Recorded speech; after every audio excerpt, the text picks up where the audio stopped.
Imagine for a moment that you are living in a free country. You believe that your property is your own. You work hard. You save money. You do not trust the banks because you have seen them fail, so you decide to keep your savings in the safest asset known to man, gold. You have a small box under your floorboards. Inside there are 20 gold coins. They are American eagles. They have the face of liberty on them. They are legal tender. You earned them honestly. Now imagine that you wake up one morning and you open the newspaper. The headline screams at you in bold black letters. It says that the President of the United States has signed an order. It says that you are now a criminal. It says that if you do not turn in your gold coins to the government within 3 weeks, you will face a fine of $10,000. That is the equivalent of $200,000 today. And not only that, you could go to prison for 10 years. 10 years in a federal penitentiary for the crime of owning a piece of metal. You might think this sounds like a story from the Soviet Union or Nazi Germany. You might think this is fiction, but it is not. This happened in the United States of America. It happened in the land of the free. It happened in 1933. This is the story of Executive Order 6102. It is the story of the greatest wealth transfer in American history. It is the story of how the government used the fear of a crisis to seize the wealth of its citizens. And it is the story of how one man decided that to save the economy, he had to break the promise of money itself. To understand why this happened, we have to go back to the darkest days of the Great Depression. The year is 1933. America is on its knees. The stock market has crashed. The factories are silent. 1 in 4 American men is out of work. People are starving in the streets. There are bread lines in Times Square that stretch for blocks. But the real crisis was not in the factories. It was in the banks. The American banking system was collapsing. People were terrified. They watched as their local banks closed their doors and disappeared with their life savings. Panic is a contagious disease. When you see your neighbor lose his money, you get scared. You run to your bank. You demand your cash. But the banks did not have the cash. They had lent it out. So when everyone demanded their money at once, the banks failed. In the months leading up to March 1933, 4,000 banks had collapsed. People stopped trusting paper money. They stopped trusting checks. They wanted something real. They wanted gold. Under the law at the time, the US dollar was backed by gold.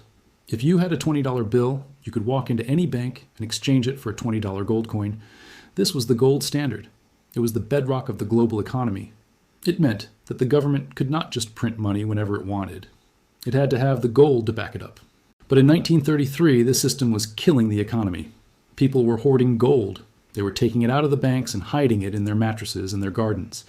Every time a gold coin left the bank's reserves went down. And because of the rules of the Federal Reserve, when the reserves went down, the bank had to lend less money. It was a vicious cycle. The more people hoarded gold, the less money the banks could lend. The less money the banks lent, the more businesses failed. The more businesses failed, the more people panicked and hoarded more gold. It was a death spiral.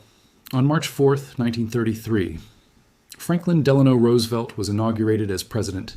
He stood on the steps of the Capitol in the pouring rain. He delivered one of the most famous speeches in history. He said, "The only thing we have to fear is fear itself." But behind the brave words, Roosevelt was terrified. He knew that the banking system was hours away from total annihilation. The reserves were almost gone. If he didn't do something drastic, the United States would cease to function as a modern economy. His first act was to close the banks. He declared a national bank holiday. For a week, no one could get their money. The country held its breath. Roosevelt and his advisors sat in the White House. They looked at the numbers. They realized that they needed to print money. They needed to flood the system with cash to get the factories moving again, but they couldn't. The gold standard stopped them. The law said they needed 40 cents of gold for every dollar they printed. And they didn't have enough gold because the people had hidden it all. Roosevelt was stuck. He was handcuffed by a shiny yellow metal. He had a choice. He could let the system fail and watch the country descend into anarchy, or he could break the rules. He chose to break the rules. He decided that the gold in the hands of the people did not belong to them. He decided that it belonged to the nation. On April 5th, 1933, Roosevelt sat at his desk in the Oval Office. He took his pen and he signed Executive Order 6102. The title of the order was forbidding the hoarding of gold coin, gold bullion, and gold certificates. It sounded like a wartime measure, and in a way it was.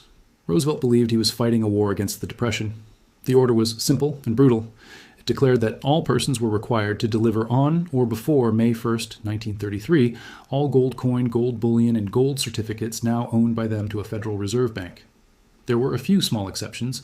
You were allowed to keep $100 worth of gold for sentimental reasons.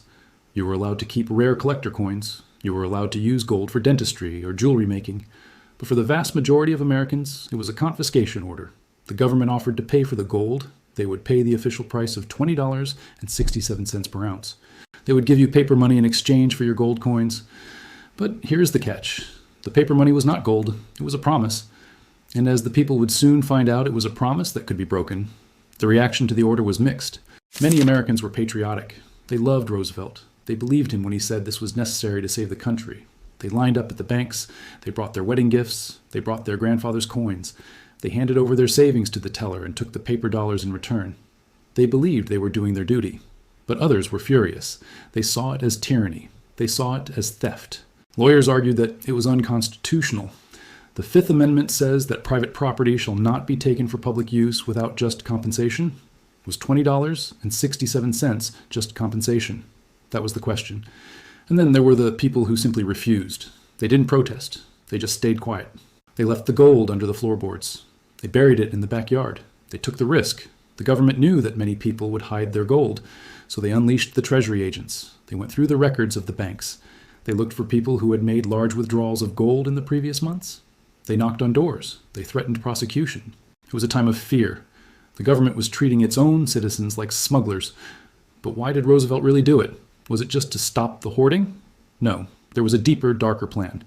A plan that this average citizen did not understand until it was too late. The confiscation was not the end of the story. It was just the first step of a two-step heist. Step one was to get the gold, to take it out of the private hands and put it into the government vault. Step two was the devaluation. You see, Roosevelt wanted to create inflation. He wanted prices to go up. In the Depression, prices were crashing. Farmers couldn't sell their corn because it was too cheap. Factories couldn't sell their cars. Roosevelt believed that if he could make the dollar worth less, prices would rise. And the way to make the dollar worth less was to raise the price of gold. But he couldn't raise the price of gold while the people still owned it. Think about it. If the government announced today that the price of gold was going to double tomorrow, everyone who owned gold would make a massive profit. The government would be making rich people richer. Roosevelt didn't want to enrich the hoarders. He wanted the profit for the government. So he had to take the gold first. He waited until the gold was collected. He waited until millions of ounces were sitting safely in the Federal Reserve. And then in January 1934, 9 months after the confiscation, he made his move. Congress passed the Gold Reserve Act. It gave the president the power to set the price of gold. The very next day, Roosevelt signed a proclamation.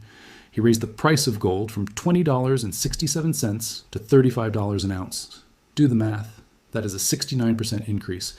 In the blink of an eye, the value of the gold sitting in the government vault jumped by billions of dollars. The government had made a massive bookkeeping profit. But what about the people? The people who had turned in their gold had been paid $20. Now that same gold was worth $35. They had been robbed. Effectively, the government had stolen 40% of the wealth of every person who obeyed the law. If you had kept your gold, you would have been 40% richer. But because you followed the order, because you trusted your government, you lost almost half your purchasing power. It was a brilliant, ruthless financial maneuver. It allowed the government to print billions of dollars of new paper money backed by the higher value of the gold. It flooded the economy with cash. Economists today still argue about whether it worked. Some say it saved the economy. They say it broke the deflationary spiral and allowed the recovery to begin. They call Roosevelt a hero who did what had to be done. Others say it was a crime. They say it destroyed the concept of private property in America. They say it taught the government that they could change the rules of the game whenever they wanted. But the story gets even more complicated, because not everyone surrendered without a fight. There were legal challenges. People sued the government. Imagine you had a contract. Let's say you had bought a bond from a railroad company 10 years earlier. The bond contract said clearly that you would be paid back in gold coin. These were called gold clauses. They were written into millions of contracts, mortgages, bonds, insurance policies. People put them there specifically to protect themselves against inflation, to protect themselves against exactly what Roosevelt was doing. When Roosevelt devalued the dollar, these people demanded their gold. They went to court. They said, a contract is a contract. You cannot just erase it with a pen. The cases went all the way to the Supreme Court. They were known as the Gold Clause cases. The fate of the New Deal hung in the balance. If the Supreme Court ruled against Roosevelt, the government would owe billions of dollars in back payments. The debt would be unpayable. The economy might collapse again. Roosevelt was terrified of the Supreme Court. He even prepared a speech defying the court if they ruled against him. He was ready to cause a constitutional crisis. In 1935, the Supreme Court handed down its decision. It was a 5-4 decision, one of the closest calls in history. The court ruled in favor of the government. But the reasoning was twisted. The judges admitted that what the government did was technically unconstitutional. They admitted it was a breach of contract. They admitted it was immoral. But they said that the plaintiffs, the people suing, couldn't prove that they had suffered damages. They used a complex legal loophole to let the government off the hook. Justice McReynolds. One of the dissenting judges was so angry that he threw his papers on the floor. He famously shouted from the bench, "This is Nero at his worst. The Constitution is gone." He believed that the America of the Founding Fathers, the America of property rights and limited government, had died that day. So the government won. The gold was theirs. The profit was theirs. But now they had a physical problem. They had collected so much gold that they didn't know where to put it. The vaults in New York and Philadelphia were full. They were overflowing with coins and bars. And Roosevelt was worried about war. He looked at Europe and saw the rise of Hitler. He worried that New York could be bombed or invaded. He wanted a safe place. A place in the middle of the country. A place behind mountains. A place that was impenetrable. He looked at a map and he pointed to a military base in Kentucky. It was called Fort Knox. In 1936, the government began to build the most secure building on Earth. They built a fortress of granite and steel. They surrounded it with machine gun towers and minefields. They stationed a mechanized cavalry unit outside. Then they began the secret trains. Armored trains moved across the country at night. They were loaded with the melted down savings of the American people. Millions of coins that had once been in the pockets of farmers and shopkeepers were melted into anonymous gold bars. They were stacked in the vault at Fort Knox. That is where the gold sits today. Or at least that is where they tell us it sits. The confiscation of 1933 changed the relationship between the American citizen and their money forever. Before 1933, money was something you owned. It was a physical commodity. It had value in itself. After 1933, money was something the government allowed you to use. It was a symbol, a token. Its value depended entirely on the trust in the state. But there is a final twist to the story of 1933. A twist that connects directly to the money in your pocket today. When Roosevelt took the gold, he didn't just devalue the dollar. He broke the link. Yes, the dollar was technically still backed by gold for international trade. Foreign governments could still exchange dollars for gold, but American citizens could not. For 40 years, from 1934 to 1974, it was illegal for an American to own monetary gold. Think about that. For 4 decades, in the height of the Cold War, while America was preaching freedom and capitalism against the communists, it was illegal for a free American to buy a gold bar. If you wanted to protect your wealth from inflation, you had to buy real estate or stocks. You couldn't just buy the metal. This forced Americans into the financial system. It forced them to put their money in banks and the stock market. It built the modern financial industry. It was not until 1974 that President Gerald Ford finally signed a law legalizing gold ownership again. By then, the world had changed. The dollar was no longer backed by gold at all. Nixon had closed the gold window in 1971. Gold was just a commodity again, like copper or wheat. It wasn't money anymore, but the memory of 1933 remains. It is a scar on the financial psyche of America. It is the reason why even today, whenever there is a crisis, whenever the banks look shaky, people rush to buy gold. They remember the stories of their grandparents. They remember the headlines. They remember that when the chips are down, the government will change the rules. But what if it happened again? We live in a world of digital money. We use credit cards and apps. We rarely touch cash. The government is talking about introducing a central bank digital currency, a digital dollar that is programmable, a dollar that the government can track. Critics say that a digital currency would be the ultimate Executive Order 6102. In 1933, they had to send agents to knock on your door to take your gold. It was messy. It was difficult. With a digital currency, they wouldn't have to knock. They could just press a button. They could freeze your account. They could take a percentage of your savings to pay off the national debt.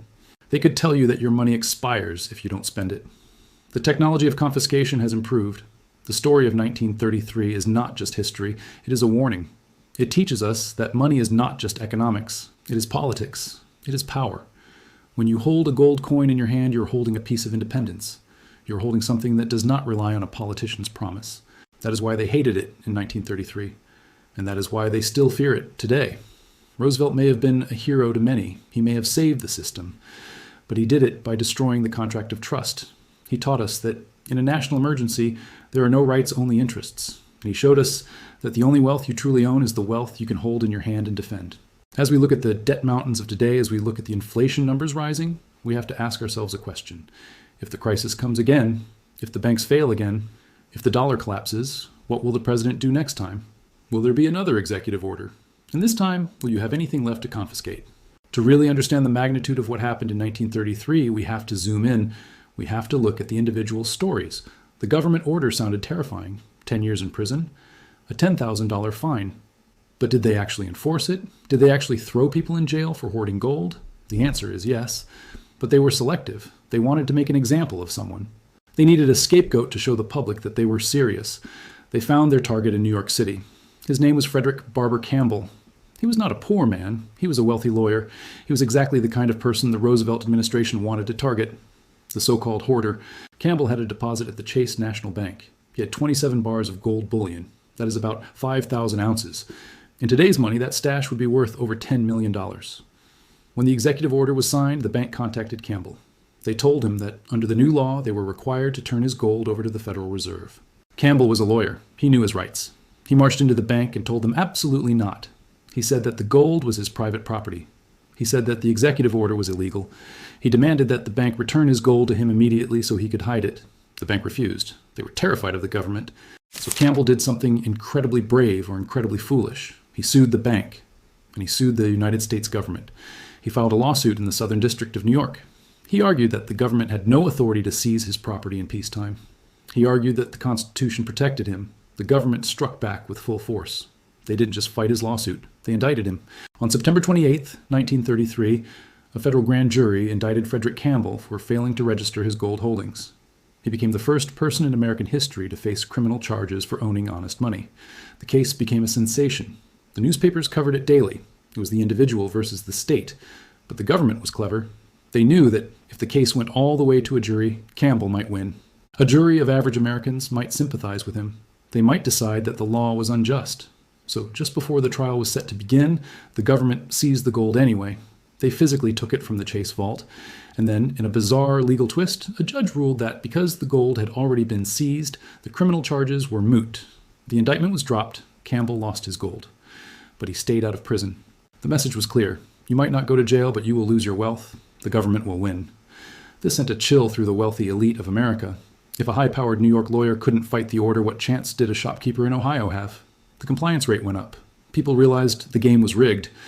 But while the domestic gold was being rounded up, there was another problem: the foreign gold. You see, the United States was part of a global financial system. There were huge amounts of gold sitting in American banks that belonged to foreign citizens and foreign governments. Roosevelt's order didn't just steal from Americans. It effectively defaulted on international obligations. This caused chaos in the markets. The dollar started to crash on the foreign exchange. In London, the bankers were furious. They called it an act of bankruptcy. They said that the United States was acting like a banana republic. And this leads us to the construction of the greatest vault in history, Fort Knox. We mentioned it briefly in the first part, but the details of Fort Knox reveal the paranoia of the era. By 1935, the U.S. Treasury had accumulated more gold than any entity in the history of the world. They had the gold from the confiscation. They had the gold from the mines. They had the gold flowing in from Europe as people fled Hitler. They had a problem of physical space. They decided to build the depository in Kentucky because it was militarily defensible. It was past the Appalachian Mountains. It was hard for an enemy bomber to reach. The construction was done in total secrecy. The building is not just a building, it is a bomb-proof bunker. The walls are made of granite lined with concrete and steel. The roof is bomb-proof. The door to the vault weighs 22 tons. It is so heavy that no single person knows the combination. It requires multiple staff members dialing separate combinations to open it. But the real security was the deception. The government wanted the world to know that the gold was safe, so they released propaganda reels. They showed the soldiers, they showed the tanks, but they never showed the gold. From the moment the gold was moved into the vault in the late 1930s, a curtain of silence fell. Very few people have ever been inside. Presidents have rarely visited. This secrecy bred conspiracy theories. And these theories are not just internet madness. They are based on a very real question. Is the gold actually there? The last full audit of the gold at Fort Knox was done in the 1950s. Since then, the government has refused to do a full physical inventory. They say it is too expensive. They say it is too dangerous to move the bars. But critics ask a simple question. If you have $500 billion in assets, wouldn't you want to count it every once in a while? In 1974, the rumors got so bad that the government was forced to do a PR stunt. A congresswoman named Mary Brooks had spread a rumor that the gold was gone. She claimed that the government had secretly sold it to manipulate the price or to pay for the Vietnam War. To silence her, the Treasury Secretary invited a group of congressmen and 100 journalists to visit the vault. On September 23, 1974, they opened the heavy door. The cameras flashed. The journalists peered inside. They saw stacks of gold bars. One congressman picked up a bar to feel the weight. It was heavy. It looked real. But here's the catch. They only opened one compartment. Fort Knox has many compartments. They showed the press a tiny fraction of the total holdings. Was it a real audit, or was it a movie set? We still do not know for sure. But let's move forward to the long-term consequences of 1933. The confiscation did more than just take metal. It changed the psychology of the American investor. For 40 years, Americans were forced to invest in paper assets, stocks, bonds, savings accounts. This was great for Wall Street. If you can't buy gold, you have to buy stocks. It helped fuel the massive growth of the American financial sector in the 20th century. But it also left Americans vulnerable to inflation. In the 1970s, the bill for Roosevelt's policies finally came due. By 1971, the United States had printed too much paper money. Under the Bretton Woods system, foreign countries could still exchange their dollars for gold. France looked at the U.S. spending. They looked at the Vietnam War. They looked at the Great Society programs. And they did the math. They realized that America didn't have enough gold to back all the printed dollars. So France demanded their gold. They sent warships to New York to pick it up. President Nixon panicked. If he paid France, the vault would be empty. On August 15, 1971, Nixon went on television. He announced that he was closing the gold window. He told the world that the dollar was no longer convertible into gold. This was the final death of the gold standard. It was the direct sequel to 1933. Roosevelt broke the link for citizens. Nixon broke the link for the world. The result was the inflation of the 1970s. The dollar lost half its value in a decade. Oil prices tripled. It was during this chaos that a movement began to legalize gold again. The hero of this movement was a man named Jim Blanchard. Blanchard was a firebrand from New Orleans.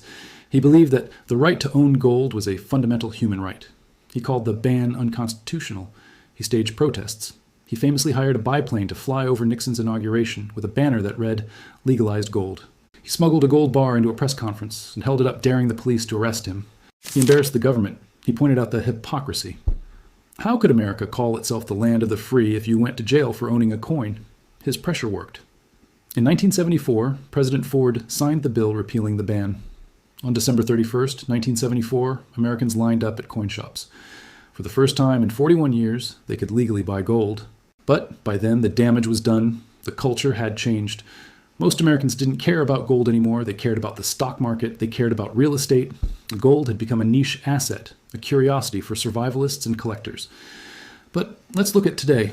We are living through a strange echo of the past. Central banks around the world are buying gold at a record pace. China, Russia, India, Turkey, they are loading up their vaults. Why? Because they know history. They know that paper money has a lifespan. They know that the US dollar weaponized by sanctions might not be the reserve currency forever. They are doing exactly what Roosevelt did in 1933. They are hoarding the real money while telling the public to trust the paper money. And this brings us back to the most terrifying possibility, the digital confiscation. We briefly mentioned central bank digital currencies or CBDCs, but we need to go deeper into how this would work. In 1933, the government had to rely on voluntary compliance and fear. They couldn't search every house in America. But a CBDC is different. It is programmable money. Imagine a world where the Federal Reserve issues a digital dollar directly to your smartphone app. There are no physical banks, just the Fed. Now imagine a crisis hits. Inflation spikes to 20%. People stop spending. The Fed decides to implement negative interest rates. They want to force you to spend. With a CBDC, they could simply program your money to decay. Every month you don't spend it, your balance goes down by 1%. Or imagine they decide that buying gold is bad for the economy again. They could simply program the digital dollar to block any transaction at a coin shop. You try to buy a gold coin and the transaction is declined. Not by a bank manager, but by the code itself. It would be Executive Order 6102, but without the executive order. It would be automatic. This is why the story of 1933 matters. It is not just about metal, it is about control. It is about the eternal struggle between the citizen who wants to save the fruits of his labor and the state that wants to spend them. Roosevelt won the battle in 1933. He saved the system, but he changed the soul of the economy. He turned citizens into creditors of the state. And if you are a creditor, you are vulnerable. If the debtor decides not to pay, there is nothing you can do.